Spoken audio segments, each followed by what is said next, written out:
കേരളമൊട്ടാകെ വിലക്കുറവിന്റെ വിസ്മയം തീർത്ത് കിലോ ബസാർ ഇനി വടക്കാഞ്ചേരിയിലും. വീട് പണിയുന്നവർക്കിനി ആശ്വസിക്കാം. ക്വാളിറ്റി ചെക്ക് കഴിഞ്ഞ ബ്രാൻഡഡ് ബാത്റൂം ഫിറ്റിംഗ്സും കിച്ചൺ ഫിറ്റിംഗ്സും മാർക്കറ്റിൽ കിട്ടുന്നതിലും പകുതി വിലയിൽ. Kilo Bazaar Vadakkanchery, near block office Akamala.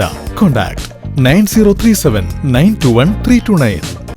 Vadakkanchery Karumarakkad ശിവക്ഷേത്രത്തിൽ ഇത്തവണത്തെ മഹാശിവരാത്രി ആഘോഷങ്ങൾ വിപുലമായ രീതിയിൽ കൊണ്ടാടാൻ ഒരുക്കങ്ങൾ പൂർത്തിയായി. ഫെബ്രുവരി 15-നാണ് ശിവരാത്രി മഹോത്സവം നടക്കുന്നത്. നാടിന്റെ സാംസ്കാരിക തനിമ വിളിച്ചോതുന്നതിനായി പ്രദേശത്തെ കലാകാരന്മാരെയും കലാകാരികളെയും അണിയിച്ചൊരുക്കി വിപുലമായ കലാവിരുന്നാണ് ക്ഷേത്ര മൈതാനിയിൽ സംഘടിപ്പിച്ചിരിക്കുന്നത്. നാട്ടിലെ പ്രതിഭകൾക്ക് വേദിയൊരുക്കി ആഘോഷങ്ങൾക്ക് മോടിക്കൂട്ടാനാണ് ഇത്തവണത്തെ തീരുമാനം.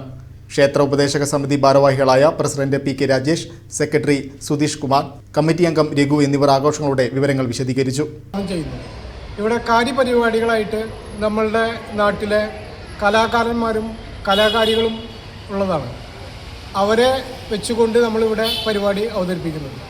ഇപ്രാവശ്യത്തെ പുതുമ എന്ന് പറയാൻ നിൽക്കുകയാണെങ്കിൽ ഇവിടെ കർണാടക ഫ്യൂഷനാണ്, കോഴിക്കോട് ടീമാണ് ഇവിടെ അവതരിപ്പിക്കുന്നത്. ഈ കോഴിക്കോട് ടീം എന്ന് പറയുമ്പോൾ നമ്മൾ വിചാരിക്കും നമ്മുടെ അത്ര അകലെ നിന്നുള്ള ആൾക്കാരാണോന്ന്.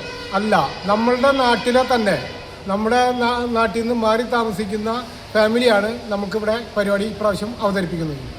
ആദ്യമായി തിരുവാതിരക്കളിയും അതിനുശേഷം സാംസ്കാരിക സമ്മേളനത്തിന് കൊച്ചിൻ ദേവസ്വം ബോർഡ് മെമ്പർ ശ്രീ അജയൻ അവർകൾ പങ്കെടുക്കുന്നുണ്ട്.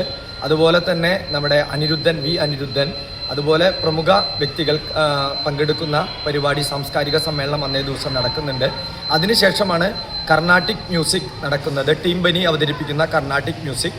അതിനുശേഷം ഈ പ്രദേശത്തെ കുട്ടികളുടെ നൃത്യങ്ങൾ വേദിയിൽ അരങ്ങേറുന്നുണ്ട്.